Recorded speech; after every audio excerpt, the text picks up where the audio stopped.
Assalamualaikum warahmatullahi wabarakatuh. Bertemu dengan saya, pemimpin redaksi Harian Tribun Medan dan tribunmedan.com, Min Solihin, dalam acara wawancara khusus kita hari ini. Wawancara khusus hari ini menghadirkan tamu spesial. Beliau adalah orang nomor 1 di Sumatera Utara.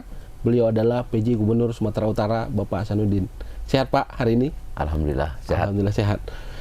Pak Gubernur menyempatkan dirinya untuk hadir secara langsung di studio Tribun Medan untuk menyapa Tribuners yang ada dimanapun. Tentu Pak Gubernur hari ini sudah memimpin hampir 5 bulan. Beliau dilantik oleh Menteri Dalam Negeri tanggal 5 September 2023. Ini sudah Desember, sudah hampir 5 bulan beliau bertugas sebagai Gubernur Sumatera Utara. Dalam beberapa menit ke depan kita akan membahas apa saja sih yang sudah dilakukan Pak Gub, kemudian untuk memimpin Sumatera Utara ini dengan banyak tantangan. Tentu ada berbagai event besar yang sudah dilalui dan akan kita lalui nanti. Tribuners, nanti kita akan berdiskusi dengan Pak Gub, tapi saya ingatkan untuk terus mengupdate informasi terkini melalui 2 platform kami, Harian Tribun Medan dan tribunmedan.com. Dapatkan pula informasi terkini terkait Sumatera Utara, Kota Medan, dan internasional bahkan nasional melalui sosial media kami. Pak Gubernur, 5 bulan hampir, tentu banyak sekali yang sudah diprogramkan dan sudah dilaksanakan. Masyarakat termasuk Tribuners tentu bertanya-tanya, pasca Pak Gub menjabat di sini, bagaimana kemudian kemajuan Provinsi Sumatera Utara. Tentu kita akan bahas ada beberapa program penting Pak Gub. Ada pendidikan, ada kesehatan, ada infrastruktur, lalu ada kemudian event besar di depan mata, yakni PON, pelaksanaan PON. Kita tuan rumah berserta Aceh. Mungkin Pak Gub bisa menjelaskan kepada Tribuners di poin pertama, yakni di sektor pendidikan kita. Pak Gub, silakan. Terima kasih Bro In. Terima kasih Tribuners. Pada sore hari ini saya sangat bahagia, sangat gembira berada di studio Tribuners, Tribun Medan ini. Terkait tadi yang disampaikan, memang betul sejak tanggal 5 September 2003 saya mendapatkan amanah dari pemerintah Pak Presiden Jokowi untuk melanjutkan kepemimpinan penjabat gubernur di Sumatera Utara sesuai dengan undang-undang, di mana pejabat lama sudah menghabisin masanya. Terkait dengan itu, saya sebagai penjabat gubernur Sumatera Utara itu adalah merupakan perpanjangan tangan wakil pemerintah pusat di daerah. Kita ketahui seorang penjabat tidak mempunyai visi misi tersendiri, namun melanjutkan dan meneruskan program yang sudah ada. Di samping itu ada beberapa hal yang harus saya lakukan. Ada beberapa yang menjadi fokus dalam kegiatan ini. Yang pertama tadi mengenai pendidikan.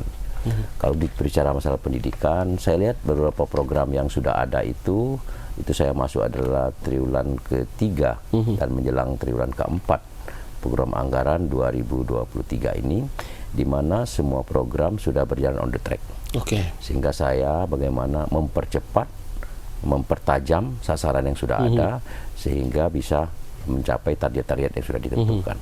Dapat kita laporkan sesuai dengan perkembangan yang dilaporkan kepada saya dari segala program pendidikan ini, khususnya pendidikan SMA, SMK, dan SLB yang bukan tanggung jawab kewenangan dari provinsi, tingkat provinsi. Alhamdulillah progres cukup baik. Angka-angkanya memang ada. Mudah-mudahan di akhir tahun ini keluar secara datanya bahwa sudah beberapa minggu ini Kepala Dinas Pendidikan kami mendapatkan beberapa poin apresiasi dari pemerintah Kementerian Riset dan Teknologi dengan capaian-capaian dari yang sudah kita laksanakan, khususnya tentang pencapaian pendidikan tentang apa itu, perundungan itu. Kita menjadi provinsi yang nomor 2 terbaik setelah Jogja, dan beberapa hal lagi capaian pendidikan sesuai dengan yang disampaikan oleh Pak Menteri Riset Pendidikan kepada saya, bahwa peran guru dan juga yang kita laksanakan yang secara masif adalah peran serta sekolah dalam rangka memberantas penyebaran narkoba. Oke. Sehingga ada beberapa program yang saya perintahkan yang saya tindak lanjutin kepada kepala dinas dan kepada kepala sekolah tentang sekolah bersinar. Dan ini sudah masif dan seluruh sekolah sudah mempunyai data dan sudah progres melaporkan kegiatan tersebut. Ada 2 poin penting tadi Pak Gub yang saya tangkap. Satu adalah bagaimana kemudian Pemprov Sumatera Utara mendorong bullying tadi Pak, atau perundungan Tribuners ini yang hari ini menyesakkan dada kita ya Pak. Baik orang tua, guru, bagaimana kemudian anak-anak kita terlibat sebagai korban ataupun sebagai pelaku dari bullying atau perundungan tadi.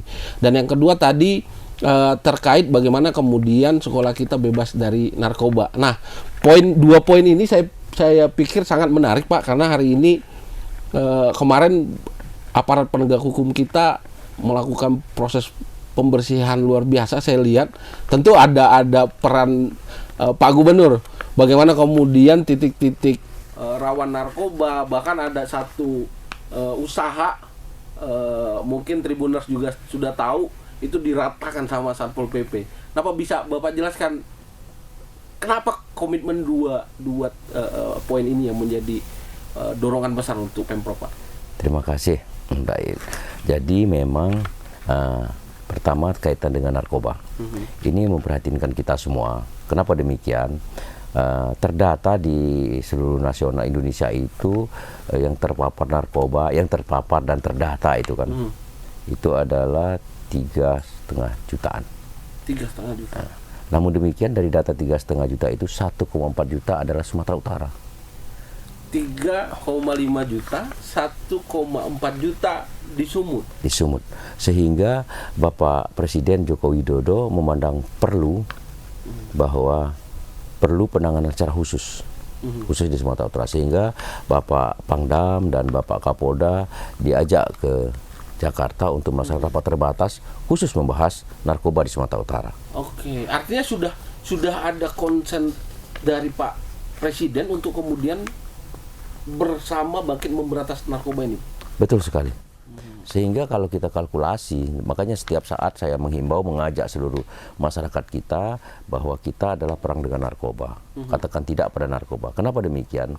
Kalau kita lihat dari rasio jumlah penduduk kita, itu kita hampir 15 juta, berarti hampir 10%. Hampir 10% masyarakat kita yang terpapar.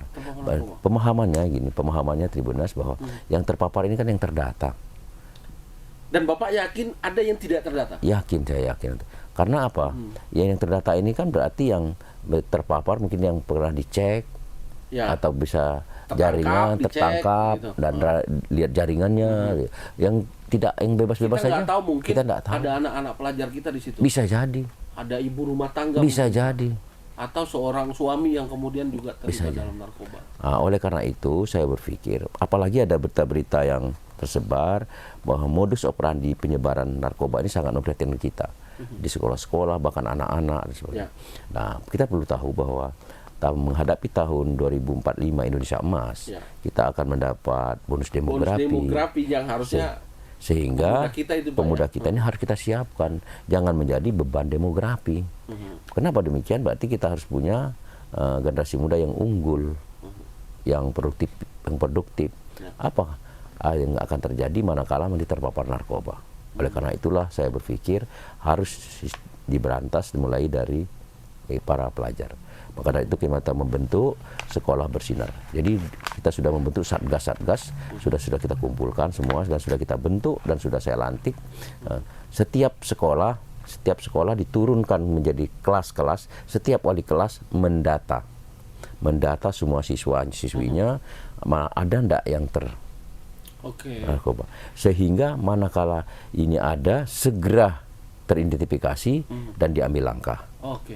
Yang berikut, saya akan memberi apresiasi manakala satu sekolah itu, satu kelas itu dia bisa mempertahankan zero narkoba. Namun demikian bagi yang bisa menemukan juga dapat apresiasi.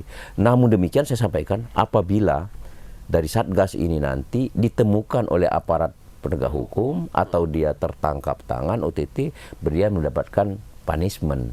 Artinya gini Pak, kalaulah saya sebagai kepala sekolah atau saya wali kelas, kan Pemprov membawahi SMA, SMK, kemudian SLB tadi Pak. SLB, ya. Katakanlah di SMK atau SMA ini ada siswa saya yang Ya. kemudian terlibat narkoba. Kalaulah saya melakukan pendekatan pada si anak dan keluarga, maka tadi kita akan lakukan proses rehabilitasi. Iya, Gitu. betul. Tapi kalau anak saya ini kemudian tertangkap Tertangkap. tangan, maka penegakan hukum yang kita lakukan. Yang saya maksud tadi begini, kepala sekolah dari masing-masing wali kelas, dia harus mengetahui betul murid dia. Oke. Pertama mulai start dari data awal, karena kita berangkat dari data. Sekarang kelas saya ada clear. Oke. Dia harus menjamin kelas. Selama dia menjadi wali kelas, berarti clear terus. Oke. Nah, manakala, ternyata wali kelas saya ada 2. Dia dapat apresiasi, berarti dia menemukan sendiri. Kita berikan reward dia. Nah, namun demikian kalau di kelas dia ini, dia nyatakan tidak ada, ternyata ketangkap dari yang lain. Nah, berarti dia dapat punishment. Begitu kan? Nah, dari wali kelas dihimpun ke sekolah. Sekolah silahkan di-clear. Kalau memang sekolah saya bebas narkoba, berarti zero. Bertanggung jawab. Harus mempertahankan dalam 1 semester, nanti harus menjaga seperti itu. Dan menurut Bapak langkah ini langkah yang kita mulai dari dasar, bahwa dari sekolah gitu ya Pak ya. Nah kemudian katakanlah tadi kita clear Pak di sekolah, bagaimana kemudian dengan masyarakat umum dan juga ASN? Nah ini betul, ini kan salah satu di antara salah 2 salah 3 pola. Ya. Salah satu adalah lembaga pendidikan. Karena kita berangkat dari sekolah. Ini identik juga dengan tadi perundungan tadi. Perundungan juga kita kasih satgas khusus sendiri. Oke. Jadi langsung saya jawab 2 tadi. Dengan narkoba. Maksud kita ini berangkat dari sekolah. Tentunya untuk di lingkungan masyarakat kita melalui pendekatan keluarga. Maka saya katakan keluarga juga kita harus mengidentifikasi dari kelompok masyarakat, pengajian, dari kelompok-kelompok keagamaan, selalu kita sampaikan demikian dan harus kita mendata. Sehingga tagline kita semua, mari kita jaga diri kita dari narkoba, jaga keluarga kita dari narkoba, jaga kelompok lingkungan kita dari narkoba, dan kita semua dari Sumatera Utara. Karena narkoba ini benar-benar ancaman generasi. Dampaknya termasuk diri saya, termasuk Bro Ruin, dan termasuk semuanya. Bisa jadi terjadi. Saat ini kita tidak, bisa jadi besok, bisa jadi lusa, dan seterusnya. Karena itu, bagi 3 kelompok, bagi yang sudah pernah mengenal narkoba, segera lupakan. Segera lupakan. Bagi yang masih mengenal, putus, tinggalkan. Bagi yang belum pernah kenal, jangan coba-coba dengan narkoba. Karena itu setiap saat, katakan tidak pada narkoba. Ini juga termasuk TNI, Polri, ASN yang dipertanyakan tadi. Setiap saat sosialisasi, edukasi kita, pendekatan kita dari teman perorangan melihat perubahan kebiasaan, perubahan perilaku itu disampaikan. Dia tidak boleh, termasuk sekolah tadi, mengambil langkah sendiri. Oke. Dia harus melaporkan. Satgas ini punya jalur, melaporkan kepada polisi, melaporkan kepada BNN, melaporkan kepada Kodim, Koramil, sehingga bisa ditangani, sehingga tidak. Dan langkah yang diambil ini bukan berarti dia dikucilkan. Kita lihat akan mengklasifikasikan. Nanti petugas mengklasifikasikan apakah dia korban, apakah dia bagian dari itu jaringan, apakah dia terjerumus, dan sebagainya. Jadi ada klasifikasinya. Itu klasifikasi itu yang kemudian nanti akan disesuaikan dengan langkah yang diambil. Karena sesungguhnya rehabilitasi juga butuh anggaran, butuh tempat, butuh pola. Dan dari Kodam maupun dari Polda sudah menyiapkan pelatihan tempat. Akan ditampung di Rindam, akan ditampung di SPN. Ada shelter untuk rehabilitasi juga sudah kita siapkan. Yang tidak kalah penting juga di samping rehabilitasi, karena ini kan rehabilitasi suatu upaya supaya setelah terjadi, yang paling utama itu pencegahan tadi. Dan juga saya sampaikan kepada Pak Kapolda, pada BNN adalah jaring narkoba. Itu tidak jadi, dan ini langkah ini tidak bisa diambil secara seri. Mana yang duluan, mana ini harus paralel dan terus semua stakeholder harus terlibat ya Pak. Bersama-sama dan harus masif. Termasuk yang langkah-langkah kita ambil yang disampaikan tadi, yang sudah menjadi tren di Sumatera Utara, itu kita berkoordinasi Kita sikat, ya, Pak. dekat, ya mungkin bahasanya kata bro yang kita sikat, namun demikian itu mudah-mudahan mempunyai dampak efek jerah. Dan kalau kita lihat sekarang memang agak lumayan terlihat dampaknya. Ada pengurangan kelandaian. Namun demikian kita tidak boleh lengah dan tidak boleh berpuas diri. Saya sampaikan Bapak Kapolda bahwa apa yang kita sampai ini baru mulai assalamualaikum, baru pertama ini. Dan ini baru assalamualaikum ya, Iya. Pak. Kita harus itu. Namun yang tidak kalah penting tadi pencegahan dari diri kita. Pencegahan itu kita lakukan terus dibarengi dengan penegakan hukum. Penegakan hukum. Tribuners, tadi menarik apa yang disampaikan Pak Gubernur bahwa upaya-upaya pendekatan untuk pencegahan narkoba dan bullying tadi sudah dilakukan lewat sekolah. Lalu ada upaya penggabungan kekuatan stakeholder kalau saya bilang untuk kemudian melakukan pemberantasan jaringan narkoba. Dengan angka 1,4 juta itu mungkin kita nomor 1 Pak ya, Indonesia Pak ya. Kita nomor 1 ranking tertinggi Pak. Maka diadakan rapat terbatas khusus oleh Bapak Presiden khusus membahas Sumatera Utara. Jadi kita cukup prihatin dan maka dari itu kita bersama dengan Pak Kapolda dan Pak Pangdam melakukan proses memberikan bertekad dan berkomitmen karena ini adalah ancaman generasi kita. Nanti boleh mungkin kita menyaksikan kemarin bagaimana kemudian polisi, tentara, kemudian ada Satpol PP yang menjadi bagian dari Pak Gubernur melakukan proses penertiban di lokasi yang katanya sebagai pusat peredaran narkoba dan jejaring narkoba. Dan tadi menarik Pak Gub sudah bilang penegak hukum kita baru bilang ini baru assalamualaikum, baru ketok pintu Pak ya. Akan ada pemberantasan narkoba. Memang harus ada keterlibatan kita lah Pak ya sebagai masyarakat, sebagai warga sekolah, warga lingkungan di tingkat RT, di tingkat RW, bahkan di kelurahan dan kecamatan untuk ikut dalam pemberantasan ini Pak ya. Terima kasih, saya sangat berharap sekali termasuk Tribuners bahwa saya selalu menerima laporan-laporan dari masyarakat, baik itu melalui media sosial dan semua itu saya respon dan akan saya tidak lanjutin walaupun tentunya klasifikasinya kita tidak. Saya terima kasih, makanya peran serta masyarakat itu selalu saya buka dan tidak ada barrier. Namun demikian dengan catatan mohon maaf jangan fitnah. Jangan fitnah. Itu saya mohon maaf, jangan fitnah. Betul Pak. Manakala Tribuners sayang dengan rakyat kita, saya dengan wilayah masyarakat kita, daerah kita, negara kita, berikanlah masukan secara ikut terlibat dalam upaya memberikan informasi Pak ya. Kami sangat ini sekali, mungkin cakupan kami masih terbatas, ada barrier-barrier di lapangan, tapi kalau yang menyampaikan itu yang lain itu kami sangat memberi apresiasi. Baik, Pak Gub, tadi kita sudah di pendidikan, lalu ada program kesehatan nih. Pak Gub, selama 5 bulan ini seperti apa Pak Gub melihat program kesehatan yang kemudian dilanjutkan oleh Pemprov di bawah kepemimpinan Pak Gub? Terima kasih. Kaitan dengan kesehatan ini kan adalah itu tingkat kelaikan hidup kita. Bagaimana datang, berapa banyak yang kesakitan datang ke rumah sakit. Memang pola yang sekarang yang kita bangun, ini juga program nasional, bukan bagaimana mengobati orang sakit, bagaimana kita menjaga kesehatan kita. Itu yang lebih utama. Sama saya dengan tindakan preventif. Namun demikian bukan berarti penyiapan sarana rumah sakit itu tidak penting. Tentunya kita penting sekali. Namun bagaimana kita menjaga pola hidup dari masyarakat. Kaitan dengan ini kesehatan kita yang sangat spesifik adalah data stunting. Stunting Pak ya. Dan ini memang program nasional Pak ya untuk pengentasan stunting. Kita Sumatera Utara itu memang di bawah nasional pada tahun ini adalah 21,1%. Nasional itu masih 21, sekian %. Kita sedikit sekali. Namun demikian ini sebentar lagi keluar ininya datanya. Kita setelah berupaya langkah-langkah yang kita ambil dengan intensifikasi maupun eksperimentasi kita secara di lapangan mengambil langkah-langkah. Saya selalu sampaikan berangkat dari data yang ada, datanya lengkap kemarin, sehingga kita sudah mengalokasikan anggaran dalam mobil ini. Bahkan dari pusat itu ada 314 miliar dan sebagainya, sehingga ini harus dapat sasaran. Beberapa tempat sudah kami lihat dan langsung saya cek di lapangan. Mudah-mudahan rilis yang terakhir ini kita targetkan 18 sekian %. Ini adalah merupakan evaluasi kita.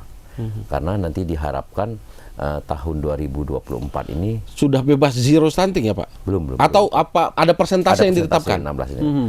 Minimal kita harus mencapai target tersebut. Oke. Saya selalu sampaikan kepada rekan-rekan dari kepala daerah, bupati maupun wali kota, sesungguhnya provinsi ini adalah telur mata sapi, saya bilang. Kenapa demikian? Yang bertelur itu adalah yang melakukan kerja itu kabupaten kota. Provinsi ini merupakan akumulasi. Oke. Sehingga mereka yang harus lebih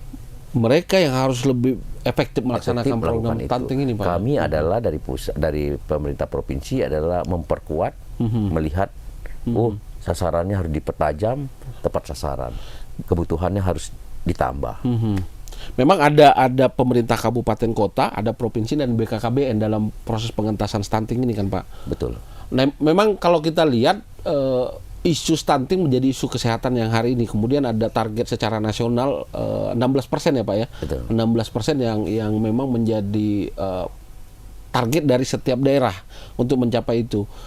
Lalu memang kan ini terkait dengan beberapa wilayah, katakanlah ini terkait sanitasi ya, Pak ya, terkait ada yang bilang stunting ini pengaruh dari 1000 hari masa kehidupan ya, Pak ya, asupan si ibu hamil, kemudian bagaimana kemudian setelah melahirkan si anak 1000 hari masa kehidupan itu yang kemudian yang kita perkuat hari ini, Pak, dengan program kesehatan kita. Betul. Jadi stunting ini banyak faktor juga yang disampaikan dulu tadi, banyak hal yang menyeret. Kita beranggapan dulu berpikir stunting ini semata-mata gizi semata. Ternyata tidak hanya di faktor itu saja. Ada karena pola asuh, ada karena lingkungan, sanitasinya, air bersihnya, dan seterusnya. Ada memang asupan gizi. Nah, oleh karena itulah saya akan sampaikan tadi, kita harus berangkat dari data. Begitu kita lihat data, ini yang kena stunting. Stuntingnya apa penyebabnya? Sehingga kita mampu mendiagnosanya. Oh, ternyata ini tempat tinggalnya. Sanitasinya kurang ada, sirkulasi udara. Itu yang harus kita tangani. Oleh karena itu saya katakan tadi harus tepat sasaran tadi. Ini siapa yang menangani? Dan yang tahu pemerintah kabupaten kota. Kabupaten langsung itu. Bagaimana pola penanganannya kembali lagi karena kita juga anggaran juga terbatas. Ini begitu diterapkan di kita bagus, bro. Bagusnya bagaimana? Ada sistem pola Bapak asuh. Dan ini juga ke depan akan saya masifkan di kami kepala OPD nanti Bapak asuh berapa. Yang penting berangkat dari data awalnya ini. Oke, misal di Kabupaten X kita tidak sebut, dia ada 200 orang. Oke. Kabupaten kota itu Bapak asuhnya mampu berapa orang, kami berapa. Kurangnya kita tambah. Dan kita akan libatkan juga peran serta masyarakat. Mungkin bentuk CSR dari berapa. Sehingga ini bisa kita program kolaborasi nantinya, Pak Gub ya. Jadi dia juga bisa berperan. Oh, saya satu orang, Pak. Kan selama 6 bulan minimal. Kita mapping, kita lihat progresnya. Pemenuhan gizi, perbaikan sanitasi segala macam ya, Pak. Oh, di sini airnya berarti perlu sistem air bersihnya, begitu. Bagaimana cara solusinya, atau kepengadaan, atau pembuatan jaringan dan seterusnya. Yang tidak kalah penting tadi, ada saya di suatu daerah pola asuhnya, karena ibunya itu bekerja, maka anaknya terabaikan. Yang tidak kalah penting, bro, yang tidak kalah penting ini adalah harus diberikan kepada generasi remaja-remaja yang persiapan untuk berkeluarga. Sehingga ini harus dimasuki dari pendidikan.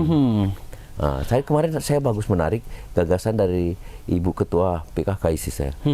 Bagaimana kalau muatan pendidikan lokal diselipkan dalam itu sehingga tidak membuat kurikulum. Jadi dari siswa-siswa SMA kita yang mungkin di kampung, Pak, setelah selesai SMA langsung menikah ya. Edukasi mereka bagaimana kemudian.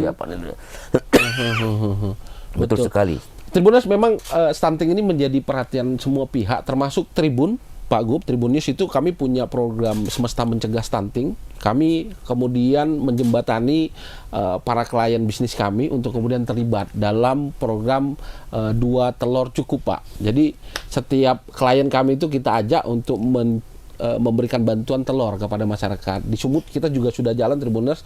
Maka butuh peran tadi Pak Gub sudah bilang, kolaborasi semua pihak untuk kemudian terlibat langsung dalam pengentasan stunting. Tribunnews, terima kasih sudah menyaksikan wawancara eksklusif bersama PJ Gubernur Sumatera Utara, Bapak Asunuddin. Hari ini tadi sudah kita membahas bagaimana kemudian Pemprov Sumatera Utara melaksanakan kinerja mereka dalam beberapa poin terkait pendidikan, kesehatan di Sumatera Utara. Kita bertemu di wawancara eksklusif lainnya dengan narasumber yang tentu saja sangat luar biasa. Terima kasih sudah menyaksikan wawancara eksklusif hari ini. Bertemu di lain waktu. Assalamualaikum warahmatullahi wabarakatuh. Horas.